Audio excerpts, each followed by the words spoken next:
Assalamualaikum warahmatullahi wabarakatuh. Jadi, untuk kali ini kita akan sama-sama belajar tentang pelajaran ilmu kesehatan masyarakat.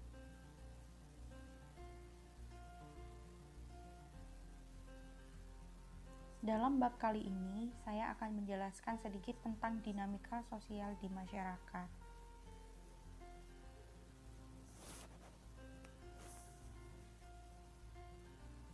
Dinamika kehidupan masyarakat itu dibagi menjadi dua.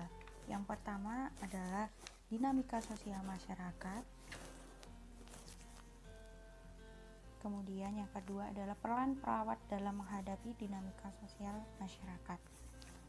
Dalam dinamika sosial masyarakat, kita akan mempelajari tentang tiga hal. Yang pertama adalah ciri-ciri manusia sebagai makhluk sosial. Kemudian yang kedua adalah kedudukan manusia sebagai makhluk sosial. Dan yang terakhir adalah hakikat dinamika sosial. Kemudian, dalam peran perawat dalam menghadapi dinamika sosial di masyarakat, kita akan mempelajari tentang dua hal. Yang pertama adalah berbagai peran perawat dalam dinamika sosial. Kemudian yang kedua adalah peran nyata perawat di masyarakat. Ilmu kemasyarakatan disebut juga sosiologi. Sosiologi berasal dari bahasa Latin yang artinya adalah socius, kemudian socius yang berarti kawan, dan logos berarti berbicara. Jadi secara harfiah, sosiologi berarti berbicara mengenai masyarakat. Jadi sasaran sosiologi adalah masyarakat. Kemudian apa yang dimaksud dengan masyarakat? Rand Linton mengemukakan bahwa masyarakat adalah setiap kelompok manusia yang telah hidup dan bekerja sama cukup lama sehingga mereka dapat mengatur diri mereka sendiri dan menganggap diri mereka sebagai suatu kesatuan sosial dengan batas-batas dirumuskan dengan jelas. Selanjutnya adalah faktor personal yang mempengaruhi interaksi manusia. Yang pertama adalah tekanan emosi.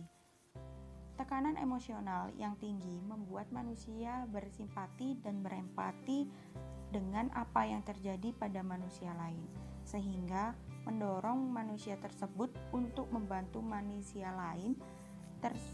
Kemudian mereka akan keluar dari permasalahannya atau ikut merasakan permasalahan yang dihadapi oleh orang tersebut. Kemudian yang kedua adalah isolasi sosial. Isolasi sosial memaksa seseorang untuk bersosialisasi dengan manusia lainnya yang memiliki pemikiran yang sepaham agar terbentuk interaksi sosial yang harmonis. Dan yang terakhir adalah harga diri. Harga diri mendorong manusia untuk berinteraksi dengan orang lain. Manusia membutuhkan dukungan atau kasih sayang dari orang lain untuk bangkit dari masalahnya. Selanjutnya adalah kedudukan manusia sebagai makhluk sosial. Kedudukan manusia sebagai makhluk sosial itu ada tiga hal. Yang pertama adalah materialisme antropologi. Materialisme antropologi menjelaskan bahwa manusia pada hakikatnya adalah materi. Manusia adalah jasad yang tersusun dari bahan-bahan material dari dunia anorganik. Yang kedua adalah materialisme biologi. Materialisme biologi menjelaskan bahwa manusia itu merupakan badan yang hidup atau organisme yang mempersatukan segala pembawaan kegiatan kehidupan badan di dalam dirinya. Kemudian yang ketiga adalah idealisme antropologi. Idealisme antropologi menjelaskan bahwa manusia adalah makhluk yang memiliki unsur-unsur spiritual, intelektual yang secara intrinsik tidak bergantung pada materi. Kemudian yang selanjutnya adalah hakikat dinamika sosial. Dalam hakikat dinamika sosial kita akan mempelajari tentang pengertian dinamika sosial. Kemudian yang kedua, teori-teori dinamika sosial. faktor penyebab terjadinya dinamika sosial, jenis-jenis dinamika sosial, dan dampak dinamika sosial. Yang pertama adalah pengertian dinamika sosial. Dinamika adalah sesuatu yang mengandung arti tenaga atau kekuatan, selalu bergerak, berkembang, dan dapat menyesuaikan diri secara memadai terhadap keadaan.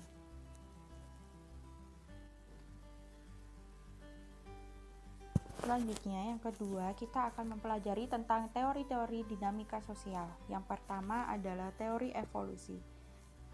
Emil Durkheim berpendapat bahwa perubahan karena evolusi mempengaruhi cara pengorganisasian masyarakat, terutama yang berhubungan dengan kerja. Yang kedua adalah teori fungsional. Teori fungsional berusaha melacak penyebab perubahan sosial sampai ketidakpuasan masyarakat akan kondisi sosialnya yang secara pribadi memengaruhi mereka. Yang ketiga adalah teori konflik. Ralph Darnton berpendapat bahwa semua perubahan merupakan hasil dari konflik kelas di masyarakat. Dan yang terakhir adalah teori siklis. Teori ini beranggapan bahwa perubahan sosial tidak dapat dikendalikan sepenuhnya oleh siapapun, bahkan orang-orang ahli sekalipun. Faktor penyebab terjadinya dinamika sosial. Yang pertama adalah faktor internal. Faktor internal itu dibagi menjadi 4 hal, yaitu yaitu bertambah atau berkurangnya penduduk, adanya penemuan baru, adanya konflik sosial, dan terjadinya revolusi. Dan yang kedua adalah faktor eksternal. Faktor-faktor eksternal yang mempengaruhi dinamika sosial di dalam masyarakat yaitu lingkungan fisik, peperangan, dan pengaruh kebudayaan lainnya. Selanjutnya adalah jenis-jenis dinamika sosial. Yang pertama, perubahan yang lambat, evolusi, dan perubahan yang cepat atau revolusi. Perubahan sosial yang pengaruhnya besar atau perubahan sosial yang pengaruhnya kecil. Kemudian, perubahan yang direncanakan dan tidak direncanakan. Dampak dari dinamika sosial itu sendiri, yang pertama adalah dampak positif. Dampak positif dalam dinamika sosial antaranya adalah masyarakat lebih tahu perkembangan yang membuat masyarakat lebih maju. Kemudian masyarakat hidup lebih makmur. Dan yang terakhir adalah masyarakat lebih baik dalam kehidupan sehari-harinya. Kemudian ada juga dampak negatif. Dampak negatif dari dinamika sosial yang pertama adalah memusnahkan kebudayaan asli suatu masyarakat. Kemudian yang kedua, menjadikan masyarakat yang lebih buruk. Contohnya, penemuan internet akhirnya juga disalahgunakan oleh banyak pihak untuk menyebarkan berita hoax, penjualan barang ilegal, menghina dan menebarkan kebencian. Itu tadi sedikit penjelasan tentang dinamika sosial. Semoga ilmu yang kita dapat bahas. Itu tadi sedikit materi tentang dinamika sosial. Semoga ilmu yang kita pelajari hari ini bisa bermanfaat untuk kita ke depannya. Saya ucapkan terima kasih untuk perhatiannya. Wabillahi taufiq wal hidayah, wal ridho wal inayah. Wassalamualaikum warahmatullahi wabarakatuh. Tetap jaga kesehatan ya.